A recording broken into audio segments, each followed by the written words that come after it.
Yeah.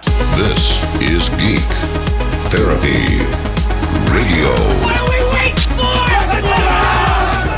And now your mental curator, Johnny Hamburger. Welcome to Geek Therapy Radio. This week I am your mental curator, Johnny Hamburger, and I had the opportunity last weekend, for the first time ever in my life, go to Comicpalooza 2019. And it was quite an experience. It was almost sensory overload. It was so cool to see so many people wearing different costumes and cosplays and all the different vendors set up in different, I want to call it, well, exhibitions. And one of my favorite exhibitions was in the maker area where they had robots and people doing coding and all sorts of different things. I think they had animation workshops and art workshops and things like that. But my favorite place was the Lego area. And I was able to talk to a man named Steve Laughlin. He's with the Houston Brick Club, and they had a huge spread of different pieces that they've been building and working on and had set up for Comicpalooza. So here in this segment, in about a minute or so, a little less, I will talk to him. We'll have the interview from Comicpalooza. So in the meantime, beforehand, I want to encourage you to subscribe to the Geek Therapy Radio podcast if you haven't already in your favorite podcast player, Spreaker, iTunes, the iHeartRadio app. Of course, we prefer Google Podcasts. Wherever you get your podcasts, just search for Geek Therapy Radio. Make sure it's with Johnny Hamburger and you'll be all set. Also, subscribe to the Geek Therapy Radio YouTube channel. And a big announcement there is that I have more than exceeded 1,000 subscribers. As we spoke last week, I was on the hunt for 1,000 subscribers. I thought it would take another few weeks. It wound up taking maybe 48 hours. So there's some good news there. Thank you all for that. And if you haven't already subscribed to Geek Therapy Radio on YouTube, I would, of course, very much appreciate it. So without further ado, let's talk to Steve Laughlin from the Houston Brick Club. I'm here at Comicpalooza with Steve Laughlin. Did I pronounce that name correctly? That's right. 100%. Steve, can you tell me what I can't even talk myself, organization you're with today? So we're at the Houston Brick Club. We're a Lego enthusiast group here in Houston, of course, and we have folks that are in our organization from all around the metro area. That's awesome. So I talk about Lego on my show, and I know it's Lego. It's not Legos. Not Legos. Not it's Legos. yeah. Lego. I'm talking to the professional about that. Anyways, I always encourage my listeners who, I hear some people say, with my family and my job and everything, I don't have 5 or 10 minutes to do any old hobbies or bust out my Lego set or anything like that. And they usually complain about that on social media. It's like, well, your hobby, if you're just on social media instead of doing your hobby, is that such a great thing or not? But so I argue that if you have 5 or 10 minutes to get into Lego, then you should. So as an adult, we're both adults, what encouragement can you give to other adults who maybe played with Lego when they were children and I don't know what qualms they might have about it growing up or anything like that, but any advice to anybody even curious about Lego? So, I mean, the biggest challenge is time, right? Yeah. You have to set some time aside to do it. Now, it may not be a few minutes every night of the week, but on the weekend, spend an hour or two. During the week, spend time while you have a break during the day at work or wherever else formulating, hey, I want to build X, whatever X is, right? Yeah. And so you formulate your plan, and then if you have parts, you'll start tinkering around with your ideas just for a few minutes. It doesn't have to be 3 or 4 hours a night, a few minutes, 10, 15, 20 minutes. And over time, during the week, you'll start getting your idea built and in 3D shape, right? And what is the feeling that you get when you complete something? There's so much work tasks we do nowadays where we can't see the finished project of what we work on. So can you explain the feeling of kind of creating a project, whether it takes 5 days or 5 minutes? The biggest, it's a feeling of immense pleasure, right? Just like, oh my God, I finally finished this massive project. And the hardest part of any project is starting it. Right. So when you do actually start it and get it finished, it's like, oh my gosh, I created this thing. It looks amazing. It's as I envisioned it, and it's an amazing feeling of pleasure. I don't know how else to describe it. That's a perfect way to describe it. So if there's an adult who's going through the doldrums of daily life and they're at the grocery store and then they see in the checkout aisle this $10 or $15 set, maybe less, 30-piece Lego set, well, do you have any advice for them if they see it and they're curious about it? What should they do? Well, if you've been out of it for a while, you should just buy it. If it's a reasonably priced set, it's something that's in your budget. Of course, don't go outside your budget, but whatever's in your budget, and over time you build up a sizable thing. But buy the thing and put it together, and you start learning the techniques that the builders with the Lego group put, what their ideas are and how they put the stuff down in 3D form. Right. So learn the techniques. You can go online and spend time looking at what other people are doing. You learn from your peers. Like everything we've done, other people have already started that, and we're just taking it to the next level. That's what it's all about. And the beauty of Lego is that if you make a mistake, you can start over, take it apart and start over, yeah. Bust it on the ground. I was talking to my friend, his name is Buddy actually, and he has I forget how old his son is now, 2 years old or so, and he builds these big giant X-Wings and Death Stars and everything like that. And I said, what if your son knocks it off the shelf and it busts into 5,000 pieces? And his response kind of surprised me, even though I love Lego as well. He said, I get to build it again. Yeah, exactly. So, I mean, you don't know how many times you'll start a project and you get halfway through and you're like, oh my God, I forgot to do this thing 5 or 6 steps back. Well, it's not like you've painted or built a house. It's Lego, right? You rip it apart, and it's the iterative process. During any design phase, especially if you're a free builder, you have to start and stop and go back and start again. It's a continually iterative process to get it done.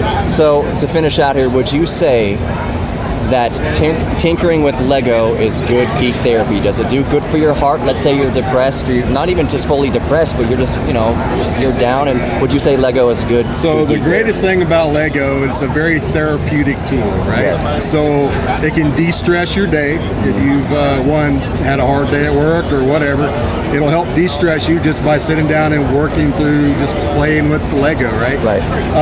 And it's also, as you stated, extremely therapeutic. One, to de-stress, but it also brings immense joy. So it has two phases. It relaxes you, but it also brings you pleasure and joy in building and working, right? So that tinkering spirit that the geek culture has, that's what it's all about. And it pretty much, Lego is the best place to start with the tinkering. Yeah, you might get into robotics from there. Even Lego has robotic Lego Technics and all that kind of stuff. So, the sky's the limit with Lego. And the sky is the limit. Thank you very much. Thank you very much for coming on. I appreciate it. One more huge thanks to Steve Laughlin for coming on to Geek Therapy Radio this week.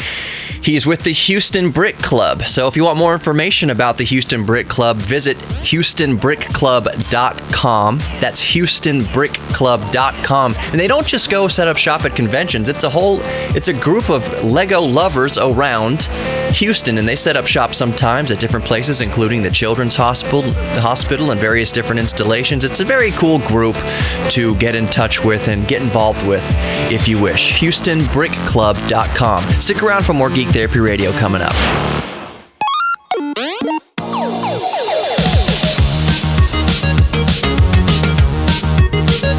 Welcome back to Geek Therapy Radio. You've got your mental curator, Johnny Hemberger. This segment, I kind of want to talk about gaming, if I can, for a little bit. The future of gaming. I know in past episodes of Geek Therapy Radio, I have talked about game streaming, but just to bring those of you who are new to the show, or maybe have forgotten what game streaming is, when people refer to game streaming, that is playing video games without having the physical device powering the game.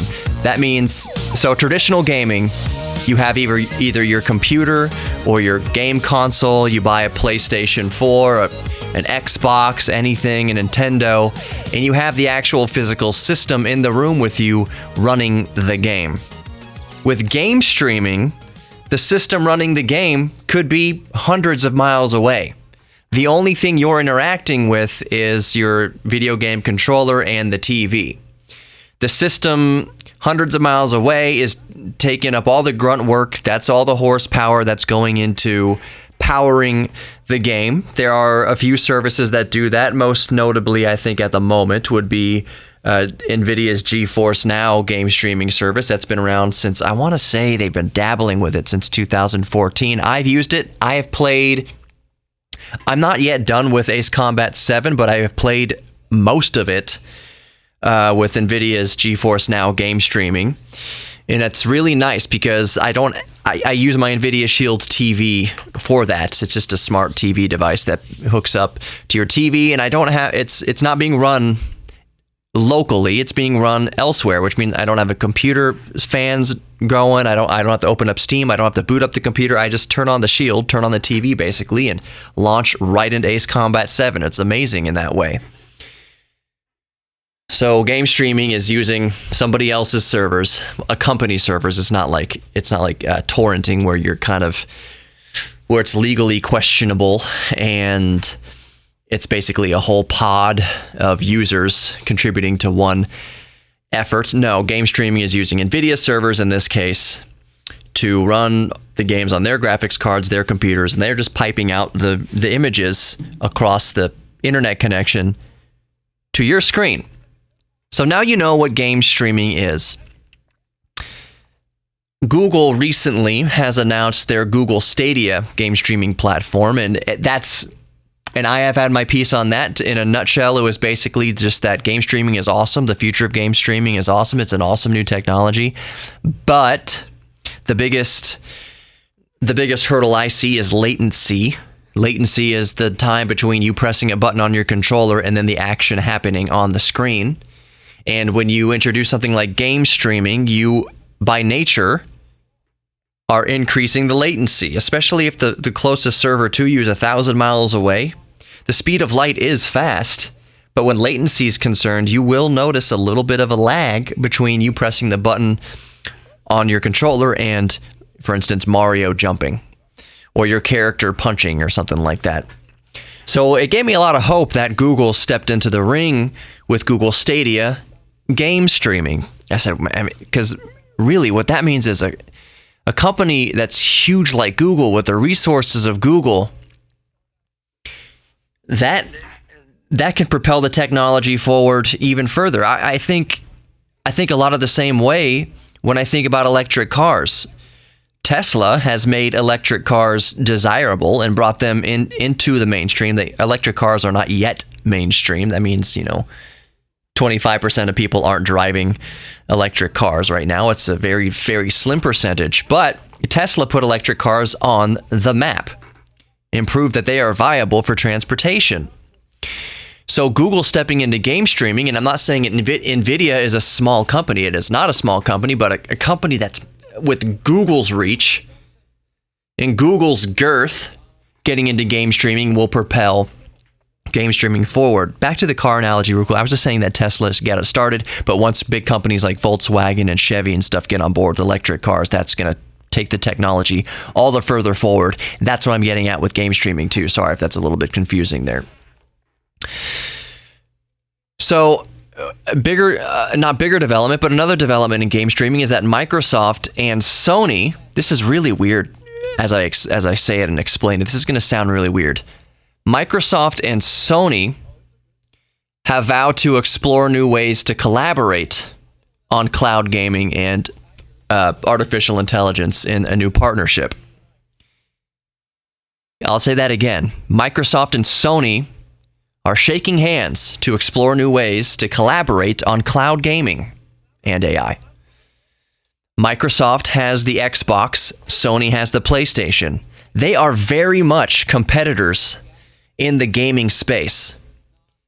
So it is big news, and it's all the more promising that you have two titans of the gaming arena coming together to work on a collaborative effort to bring game streaming to the masses. So now you have a monster like Google working on it, and you have two monsters creating a huge monster, Microsoft and Sony working on that.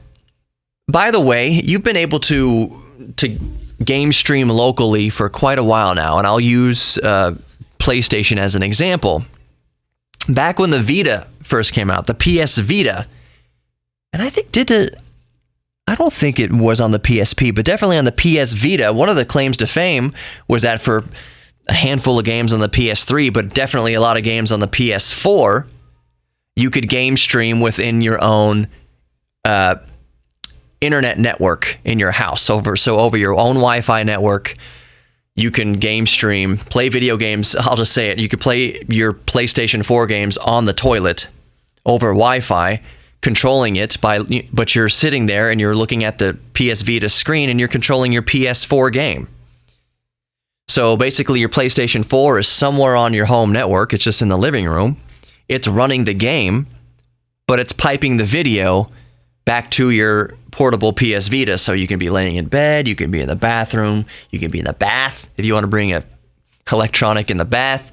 You could be anywhere on your home's network playing your PlayStation 4 game remotely. That is a form of game streaming. It's just that it's a local. It's not 100 miles away. It's just using your own hardware elsewhere in your home. So where I'm getting at with this is that you can game stream using your tablets in your phone. Android has been able to game stream using an app called Steam Link. Steam Link, if you have a Steam library, that's how you get all your PC games, is on Steam. You download the app for Android called Steam Link. There's other third-party apps that do the same thing, but you get Steam Link, and now you can play your entire PC game library on your Android phone. You just Bluetooth connect a controller to it, have it in a little cradle, so you have an Xbox One S controller with a cradle on it holding your phone, and you are playing your PC games over your own local network and over the internet. If you want to set it up a little bit more intricately, you can be at work and your gaming PC is at home and you can be playing your PC games at work. I don't suggest you play games at work, but you could. Or you're on vacation or something like that, can't bring your gaming PC. You can bring your Android phone, link it to your PC 1,000 miles away and play your PC games on your Android phone. That's been out for a little while, in case you haven't noticed. And I'm mentioning it just in case you really haven't, because it's really cool. It's something to geek out about. Finally, Apple has got on board with this. You can download Steam Link right now, and who knows how long this is going to last because Apple is so finicky about this stuff. Get it while it lasts right now. Download the Steam Link app on your iOS device, and now you can play your PC games on your tablet, your iPad, your iPhone, and your Apple TV, while your gaming PC is in the other room. I have not confirmed whether you can do this over the internet like you can with Android, but as long as you're within your own home network, you can game stream to any Apple device on the same network as your gaming PC with a Steam library. That's really cool. I just wanted to talk about game streaming in this segment. We'll come back with more Geek Therapy Radio. David Murray is my guest in the next segment. If you subscribe to the podcast, you may have already heard this, or maybe not, but he's going to talk about some new developments with Planet X3 and possibly creating a new game for the old Sega Genesis. It's a really fascinating conversation, so join me for that. More Geek Therapy Radio coming up. Don't go anywhere.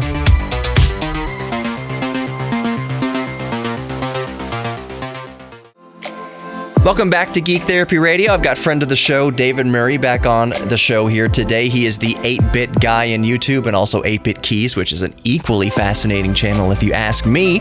So make sure you subscribe to him there on YouTube. But there's some big announcements with Planet X3 that's been in the works for the past little while now. And actually, I think David said there's 2 announcements. But David, welcome back to Geek Therapy Radio. Thanks, Johnny.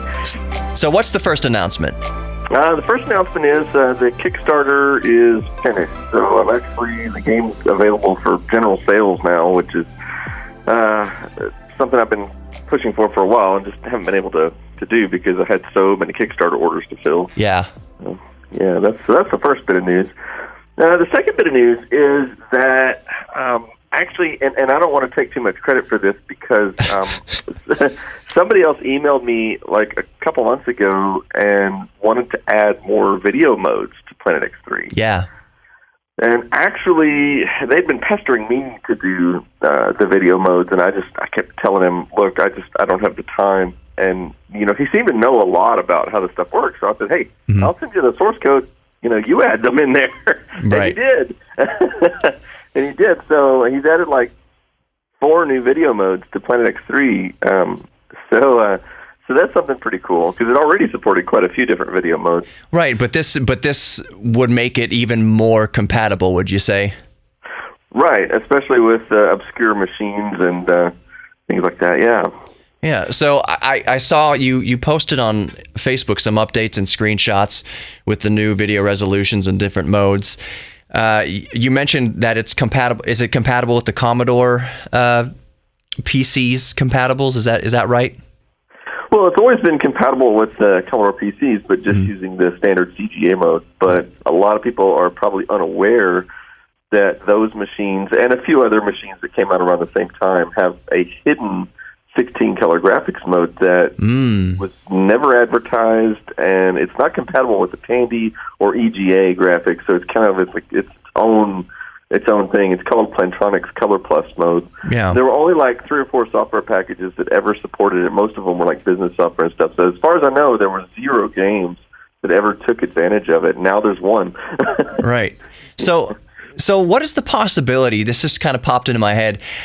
Maybe I'm just, a little unique in this way, but the retro PC that I've been really spending a lot of time with recently is the old Atari ST. Are there any plans? Is it even possible to make it compatible with the Atari ST if it isn't already? Yeah, it would be a 100% rewrite to do on the Atari, because it's a different video, different processor, different audio, everything's different. And I would imagine that the demand for an Atari ST port probably isn't huge, would you say? Yeah, I mean, if I did one, I might be able to sell 200 or 300 copies of it, but it wouldn't be worth the trouble. Right. See, that's exactly. And the Atari, like many other computers, has different RAM availability. So the Atari that I have is the 520 ST, so it has a 512 kilobytes of RAM. And what I'm finding is there are a lot of programs that I want to run on the Atari ST with only 512K of memory. I can't run because I get the error that basically it's run out of memory, or it needs at least 1 megabyte of memory. How much, speaking of RAM and system compatibility, what does Planet X3 use up as far as storage and RAM and all that memory?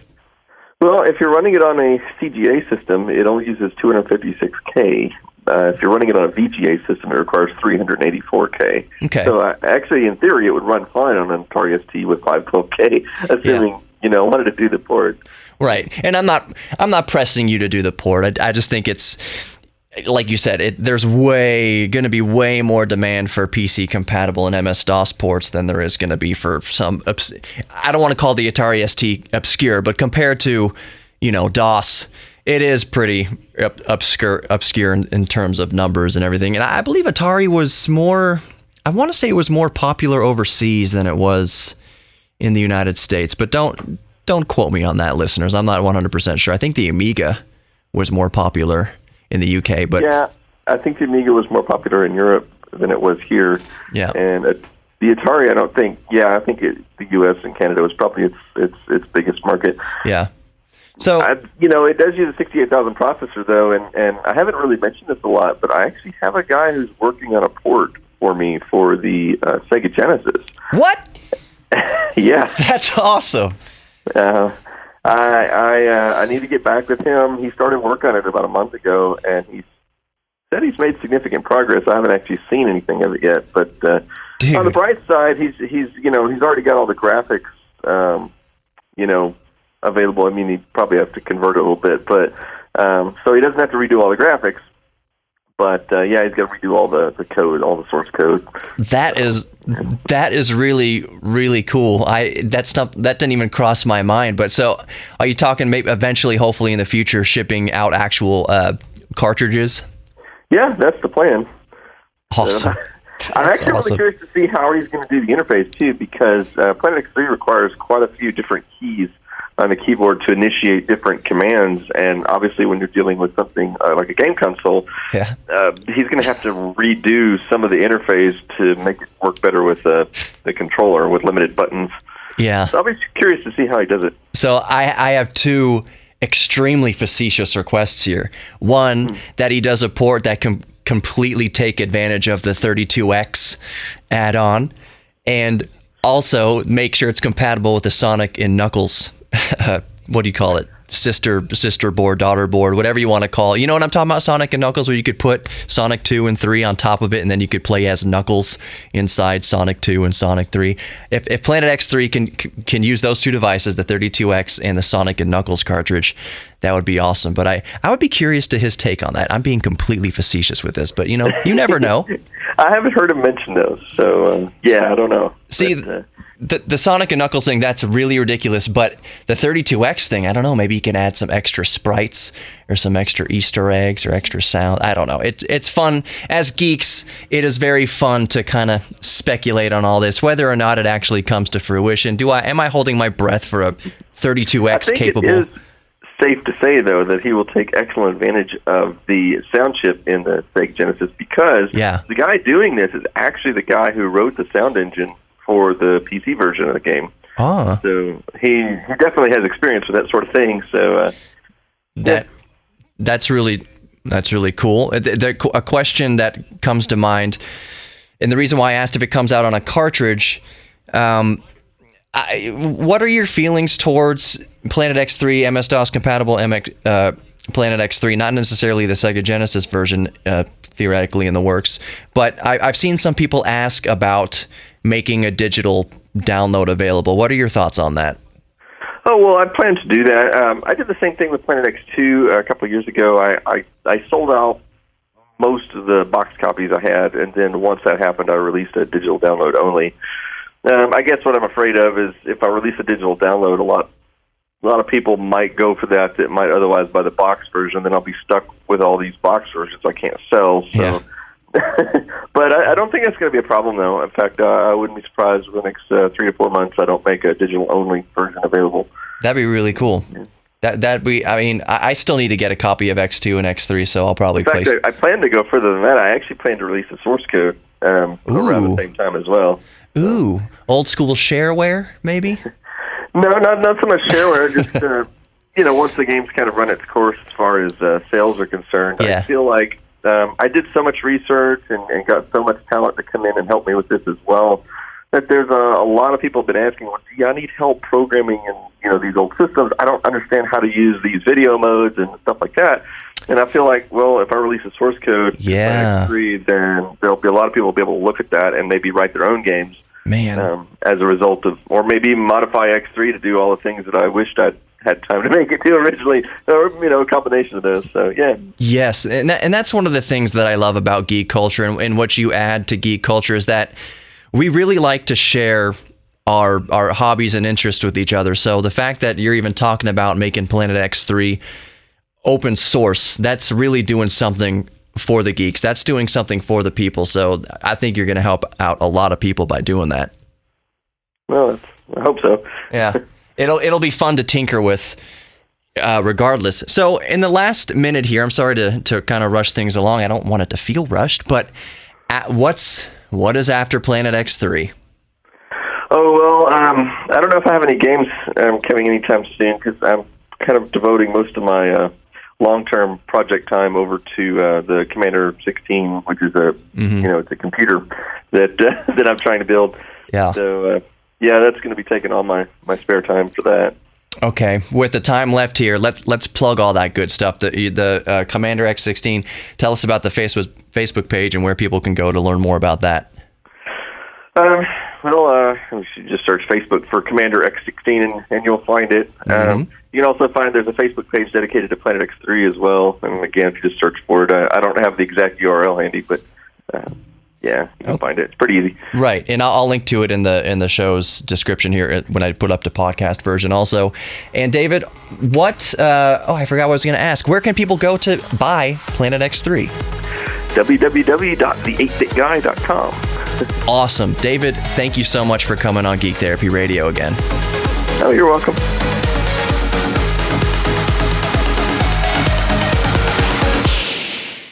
I'm reading this thing and it's kind of mind-boggling. It makes me scratch my head. So a list recently came out. Survey said was ranking the sexiest American accents. And it left me scratching my increasingly bald head. Maybe that's why I'm balding, because so much of what happens in the world just leaves me scratching. Or maybe it's bad shampoo.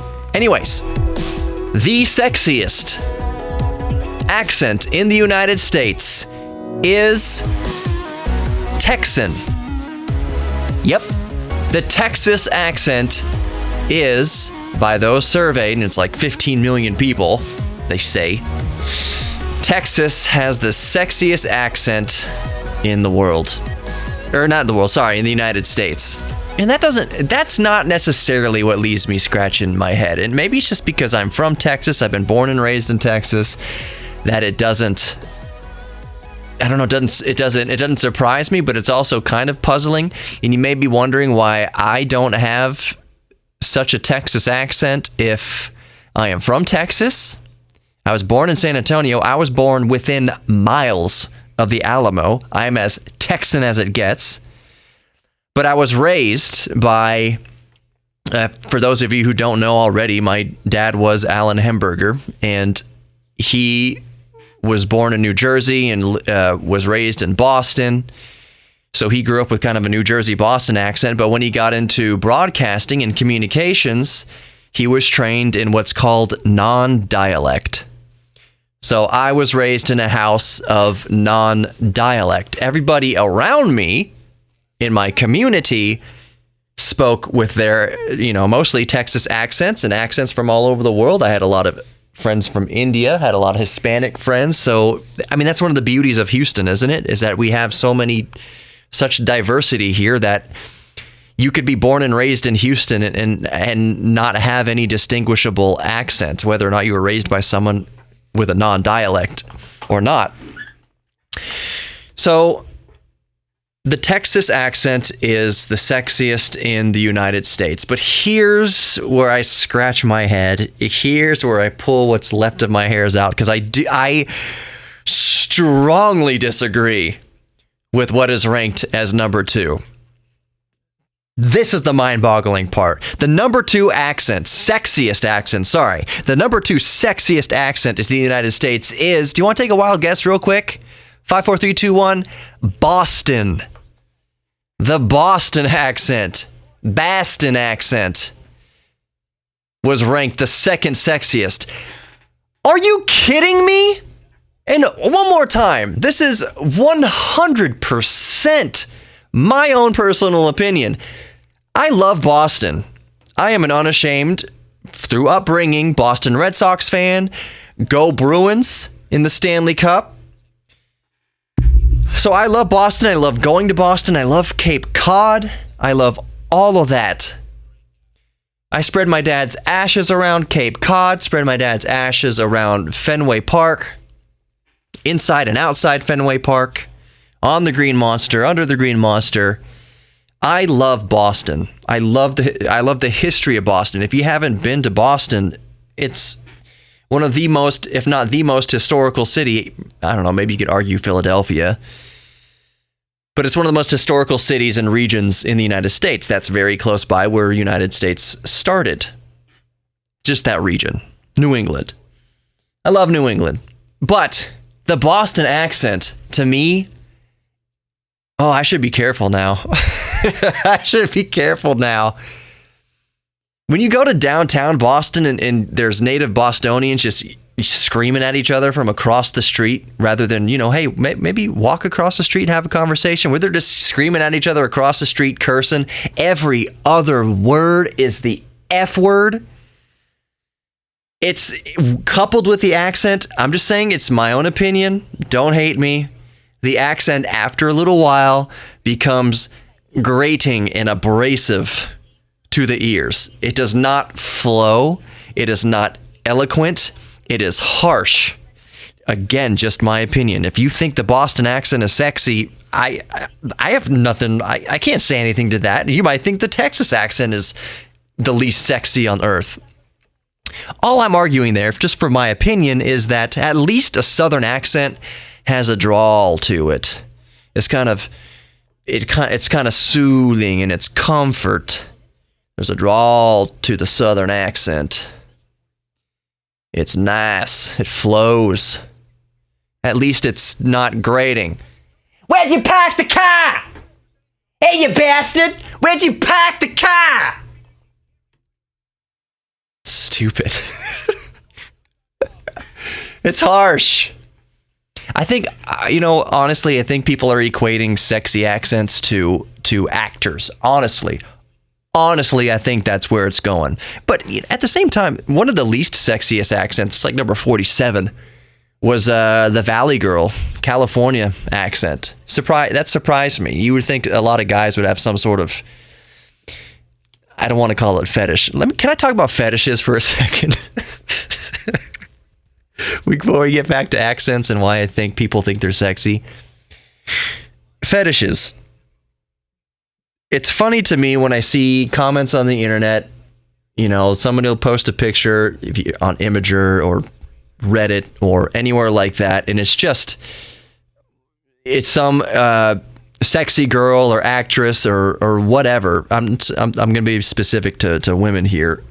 Men commenting on women pictures, which already in itself is just a cesspool, not worth much commenting on. But it'll be some girl with, proportions, I'll just say. And somebody say, that's my fetish. Oh, really? An attractive woman, a conventionally attractive woman, that's your fetish? I think the word fetish has just been used so willy-nilly nowadays. Like, oh, I'm attracted to her, that's my fetish. Oh, yeah? Tell me more about your blonde hair fetish. Tell me more about your big boobs fetish. You don't say. You have a fetish for buxom girls? What a taboo fetish. No, fetishes are different things. Fetishes are like an unreasonable attraction to, I'll say feet. Feet are a fetish. That's a fetish for some people, not for me. I heard the weirdest fetish. Why am I talking about this? Okay, it's not the weirdest fetish, but somebody was telling me they were out on a first date. This was like a couple of years ago. And I won't name who. Someone was telling me they were out on a first date with a guy. And she was telling me about the guy confessing to her first date about his armpit fetish. What? And she's like, what would you even do with an arm? Stop. I'm going to go back to the accents right now. I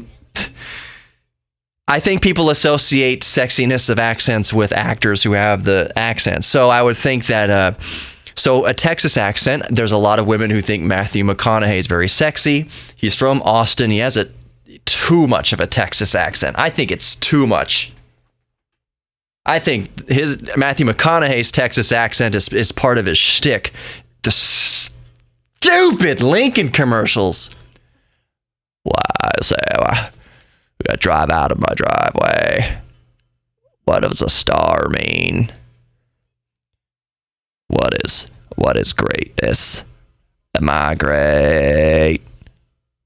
Why am I gonna drive? I guess that sounds sexy to some people. So if there's a sexy celebrity from Texas, that would make sense. And so as sexy as Boston being number 2 sexy accents, maybe they're thinking of Matt Damon, Ben Affleck. Where's Ben Affleck been?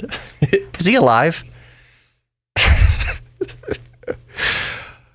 Maybe I should start wrapping up Geek Therapy Radio. This is not what I expected to spend the entire last 10 minutes on, but what do we cover today? Foot fetishes, armpit fetishes, sexy accents, none of which was planned. I'm sorry. I'm sorry to any mothers that might be listening to this that are related to me either through marriage or blood. But your boy's healthy. I am very much attracted to my wife, Sarah, for conventional reasons.